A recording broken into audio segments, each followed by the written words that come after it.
శుక్రవారం ఉదయం ధవళేశ్వరం కంచర్ల ఘాట్ వద్ద ప్రపంచ మత్స్యకార దినోత్సవాన్ని పురస్కరించుకుని గోదావరిలో 50 లక్షల చేప పిల్లలు 5 లక్షల రొయ్య పిల్లల్ని విడుదల చేశారు. ఈ కార్యక్రమంలో ముఖ్య అతిథిగా పాల్గొన్న జిల్లా కలెక్టర్ కీర్తి చేకూరి మాట్లాడారు. మత్స్యకార కుటుంబాల సంక్షేమం ప్రభుత్వానికి అత్యంత ప్రాధాన్యమని తెలిపారు. చేపల వనరుల పెంపుతో పాటు లైసెన్స్ వ్యవస్థను ఖచ్చితంగా అమలు చేయడం ద్వారా ప్రతి కుటుంబాన్ని ప్రభుత్వ పథకాల పరిధిలోకి తీసుకురావడమే మా లక్ష్యమని పేర్కొన్నారు. జిల్లాలో సుమారు 4,000 మంది వేట వృత్తిలో ఉన్నప్పటికీ కూడా అనేక మంది లైసెన్స్ లేకుండా పనిచేస్తుండడాన్ని గుర్తించి ఈ నెలాఖరులోగా ప్రతి మత్స్యకార కుటుంబం రిజిస్ట్రేషన్ పూర్తి చేయాలనే దిశగా మత్స్య రెవెన్యూ శాఖలకు ఆదేశాలు ఇచ్చినట్టు తెలిపారు. ప్రభుత్వం మత్స్యకార సోదరులను ప్రోత్సహించడం కోసం కార్యాచరణతో ముందుకు వస్తూ ఉంది. ప్రతి సంవత్సరం కూడా సీడ్లింగ్స్ ని గోదావరిలోను నీటి తటాకాల్లో కూడా వేసి పెంచే కార్యక్రమం, దాని ద్వారా మత్స్యకార జీవనోపాధి పెంచే దానికోసం ఈ కార్యక్రమాలు ఏర్పాటు అవుతున్నాయి. గతంలో 14-15 మధ్య కూడా మనం భారీగా కార్యక్రమాలు చేశాం. పడవలు ఇవ్వటం కానీ, వలలు ఇవ్వటం కానీ, అలాగే మోపెడ్లు ఇచ్చాం, వ్యాన్లు ఇచ్చాం. ఆ కార్యక్రమాలు అమలైనాయి. ఇవాళ భారతదేశంలో అత్యధికంగా చేపలు పెంచే రాష్ట్రం ఏదైనా ఉంటే ఆంధ్రప్రదేశ్. దేశ ఉత్పత్తిలో 25.64% అంటే 4వ వంతు పైచిలుకు మన ఆంధ్రప్రదేశ్లోనే చేపల ఉత్పత్తి అవుతూ ఉంది. అలాగే 70% రొయ్యల ఎగుమతి ఆంధ్రప్రదేశ్ నుంచి అవుతుంది. 100కి 70% మన రాష్ట్రం నుంచి వెళ్తుంది. చంద్రబాబు గారు కూడా వ్యవసాయంతో పాటు ఐటీ తోటి పాటు సమానంగా మత్స్య సంపద పెంచేదానికి ప్రాముఖ్యత ఇస్తా ఉన్నారు. దీనివల్ల రాష్ట్రానికి జీడిపి పెరుగుతూ ఉంది, ఆదాయం పెరుగుతూ ఉంది, అదే రాష్ట్ర సంపద పెరుగుతూ ఉంది. మీ జీవితాల్లో కూడా వెలుగులు నింపాలన్న నిర్ణయంతో కార్యక్రమాలు తీసుకుంటూ ఉన్నాం. పేదరికం ఉంది. మత్స్య కార్మికులు కష్టాల్లో తుఫానుల్లో కూడా వేటాడి జీవనోపాధి సాగిస్తా ఉన్నారు. అయితే వాల్యూ యాడెడ్ లేదు. మనం ఏదో రా మెటీరియల్ లాగా చేపలు రొయ్యలు తీసుకెళ్లి రోడ్డు మీద అమ్ముతున్నాం కానీ వాల్యూ యాడెడ్ లేదు. ఇవాళ రాష్ట్ర ప్రభుత్వం కూడా రొయ్యలు కూడా కౌంట్ నిర్ణయించింది. 100% నుంచి 20%. మనకు కూడా గోదావరి కృష్ణాలో కూడా వేట నిషిద్ధం ఉంది.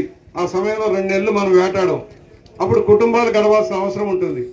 అది కూడా నేను చంద్రబాబు గారి దృష్టికి తీసుకువెళ్ళాను. గోదావరి కృష్ణా పరివాహక ప్రాంతాల్లో నది మీద ఆధారపడి వేట నిషేధించాలి, వీళ్ళకు కూడా 20,000 ఇచ్చే కార్యక్రమం అమలు చేయాలని రిక్వెస్ట్ చేశాం. దాన్ని కూడా ఎగ్జామ్ చేద్దామని చెప్పారు. ఆర్థిక భారాలు ఉన్నాయి, అయినా కూడా ఎగ్జామ్ చేద్దామన్నారు. దాన్ని కూడా వర్కౌట్ చేద్దాం. ఇవాళ ఏదైనా మనకి సమస్య ఉంది. ఇక్కడ కదిలించు కదా బాబు, కొద్దిసేపు కదిలించు. దృష్టి కూడా తెస్తున్నాం. గోదావరి ధవళేశ్వరం అనుకుంటే పొలసేపు గుర్తుకొస్తామా? ఎక్కడెక్కడ ఢిల్లీ నుంచి హైదరాబాద్ కూడా విమానాల్లో వచ్చి చేప తినిపోతారు. ఇక్కడ చేప తక్కువ, ఏదో గోదావరి వరద వచ్చినప్పుడే వస్తుంది. ఇవాళ దాంట్లో కూడా కల్తీ వస్తూ ఉంది. ఎక్కడ ఒరిస్సా నుంచి తెచ్చి పులస నమ్మే పరిస్థితి వస్తూ ఉంది. పులస మంచి రుచికరమైన చేప, మీరు కూడా తిన్నారో లేదు నాకు తెలీదు. చాలా రుచికరమైన చేప, ధర కూడా ఎక్కువగా ఉంటుంది. ఒకటి తమ్ముళ్ళు, మీకు గతంలో చంద్రబాబు గారే వాహనాలు ఇప్పించారు, మోపెడ్లు ఇచ్చారు, నెట్లు ఇచ్చారు, పడవలు ఇచ్చారు. మొన్న తుఫాన్ అన్నాం, తుఫాన్ వస్తే తుఫాన్లో నష్టం జరగల, కానీ పని లేకుండా ఉందని మీ అందరికీ కూడా తినుబండారాలు ఇప్పించారు కలెక్టర్ గారు, మర్చిపోకండి. తినుబండారాలు క్యాంపులోకి వచ్చిన వాళ్ళకి డబ్బు ఇచ్చారు, 3,000 రూపాయల చొప్పున. అలాగా మత్స్యకారులు ఆదుకునే కార్యక్రమం అమలు చేస్తూ ఉన్నారు. పెన్షన్లు కూడా ఉన్నాయి.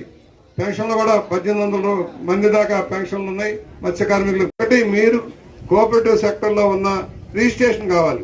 మీ పడవలు కానీ మీరు కానీ రిజిస్ట్రేషన్ లేకపోతే ఏదైనా ప్రమాదం జరిగినప్పుడు నష్టం మీకు అందట్లా. నష్టపరి 5 లక్షల రూపాయల దాకా నష్టపరిహారం ఉంది. ఏదైనా గుర్తింపు ఉండాలి. మీకు ఒక రిజిస్ట్రేషన్, 4గురున్నా 5గురున్నా ఒక రిజిస్ట్రేషన్ ఉంటే ప్రభుత్వం ఆదుకునే దానికి వీలవుతుంది. ఏదైనా తుఫాన్లు వచ్చి పని లేకుండా పోయినప్పుడు సాయం చేయాలన్నా కూడా, మొన్న రిజిస్టర్ చేసిన వాళ్ళు లేక కొంతమంది సాయం అందులో, కానీ తప్పనిసరిగా రిజిస్ట్రేషన్ ఉండేలాగా చూడండి. ప్రభుత్వం కూడా చెరువులు మీకు ఏముంది, కేవలం ఎకరానికి 400 రూపాయల కౌలుతోటే మీకు ఏమన్నారు.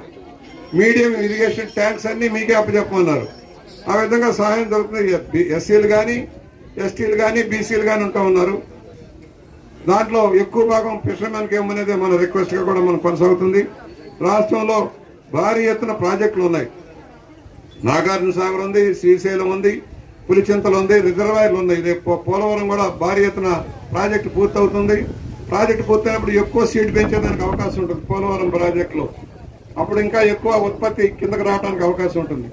రెండోది, మన సమస్య ఉంది. ఇక్కడ ఎక్కువ మంది వేటాడే వాళ్ళు మన దగ్గర ఉన్నారు, కానీ కొత్తపేట దగ్గర నుంచి వచ్చే వాళ్ళేమో మాకు కావాలని ఒత్తిడి చేయటం, సీడ్ పట్టుకోవడానికి అవకాశం లేకుండా చేయడంలో నష్టపోతున్నాం.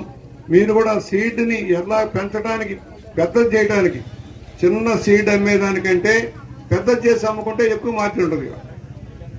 100 కౌంటర్ దాకా, 50 కౌంటర్ దాకా, 30 కౌంటర్ దాకా పెంచుకోగలిగితే బెటర్ అవుతుంది. గోదావరిలో చేప పెరగడానికి మీరు సహకరించమని విజ్ఞప్తి చేస్తా ఉన్నాను. ఇవాళ కలెక్టర్ గారు, సబ్ కలెక్టర్ గారు వచ్చారు. ఇది మీ అందరి జీవితాలు వెలుగులు నిండాలి. ఇక్కడ సమస్య ఉంది అమ్మ, ఒక్క నిమిషం. కలెక్టర్ గారు, ఇక్కడ సమస్య ఉందమ్మా. ఇక్కడ జాలర్పేట కానీ, కంచర్ లైన్ కానీ, ఇవన్నీ జాలర్లు, ఫిషర్మెన్ ఉన్న వాళ్ళ ఏరియా. ఇక్కడ ఫెసిలిటీస్ లేవు. చిన్న చిన్న సందులు గొంతుల్లో ఉన్నారు. గతంలో నేను ఇల్లు కట్టుకుంటే కింద పైన కట్టుకోమని పర్మిషన్ ఇచ్చాను. ఒక స్థలం మీరు దూరంగా వెళ్ళలేము, వేటాడుకుంటే దగ్గరగా ఉంటుంది అన్నప్పుడు నేను ఏమన్నానంటే కింద పైన అన్నదమ్ములు ఉంటే కింద పైన కట్టుకోమన్నాం, 3 అంతస్తులైన కట్టుకోమన్నాం.